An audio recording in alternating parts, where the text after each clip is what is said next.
शिकार करने जाई निजे फसीगले विद्युत फासरे फसी गला जीवन।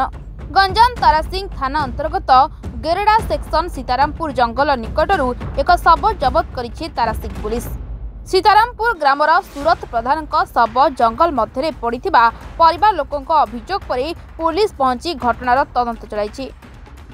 तेज मंगलवार राति में 2 जण लोकंक सहित सूरत घर बाहरी जाइथिले, हेले राति में घर को फेरी नथिले। परिवार लोके सूरतंक मृत्यु को नहीं संदेह करिसेंति। मृतदेह निकटरू जीआई तार, काच बोतल, काठी आदि मिली जहाँकि शिकार पाई व्यवहृत। तेबे तार बिछाइबाकू यह व्यवहार होइथाय। शिकार करबाकू जाई निजे शिकार हो जाइतिबा अनुमान करा जाइछि। तेबे सूरतंक सांगरे जाइतिबा अन्य 2 जण फेरार थिबा बेले पुलिस सबको उद्धार करी व्यवच्छेद पाई भंजनगर पठाइछि। अधिक तदंत परे घटना स्पष्ट हेबो बोली जणा पड़िछि। सकाळे 8:30 बेलू आमको रिपोर्ट आसिला। रिपोर्टा देइछथि आदर्श प्रधान बोलिकी सीतारामपुर घरटा से लिखिकी देइछथि। तांको बापा गतकाली 17/6/2025 तारिख दिन 2 जण तांकर सांग जे के हला जणे हला जगन्नाथ नायक और जणे हेले वीरेंद्र नायक 2 जण सहित घर जाइथिले। तापर राति रे से फेरिले नाही। राति रे पुटा फोन करछि, फोनटा भी किछि रेस्पोंड न करिवारु तांको कोनोसी माने ये लागिला, संध्या लागिला।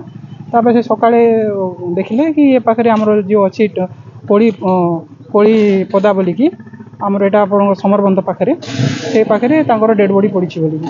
तो ये बाबद आम गोटे से लिखिकी देइछन्ती बापांकर मृत शरीर को आमको उद्धार करके दि जाऊ बोलिकी। तो आम समस्त आसिलु, प्रथम देखिलु, तापर जहाँ देखिकी आम इनक्वारी कलापर से आम गोटे यूडी केस रेजिस्ट्रेशन होती थाना तारासिंह थाना यूडी केस नंबर 9/25 आउ से इनक्वारी समय जहाँ से पाखे जहाँ डेड बॉडी इनक्वेस्ट कलापर जना पड़ी विद्युत तार आघात पाई से जगह बॉडीटा पूरा पोड़ी बर्निंग इंजुरी गुड़ाक अच्छी आर पेंट गुड़ाक सब पोड़ी जाइए। आख पाखे से जो आमर जो करती जो आपंकर समर फमर जो आपंकर ये जंगल ये वन्य शिकार करती से जो तांकर जो ये रखती जिनस पत्र गुड़ाक से सब जिन तार फार सब से पड़ी। तो आम जहाँ जानूँ कि ये जिनस गुड़ाक जहाँ से करने समय दुर्घटनाटा घटी। बर्तमान आम डेड बॉडीटा इनक्वेस्ट कर सारापर आम एसडीएच भंजनगर को पोस्टमार्टम पठाऊँ। आगामी तापर इनक्वारी जहाँ पोस्टमार्टम रिपोर्ट इनक्वारी पर जहाँ जना पड़े। ब्रह्मपुर जगन्नाथ पन्ना रिपोर्ट, सरकार न्यूज।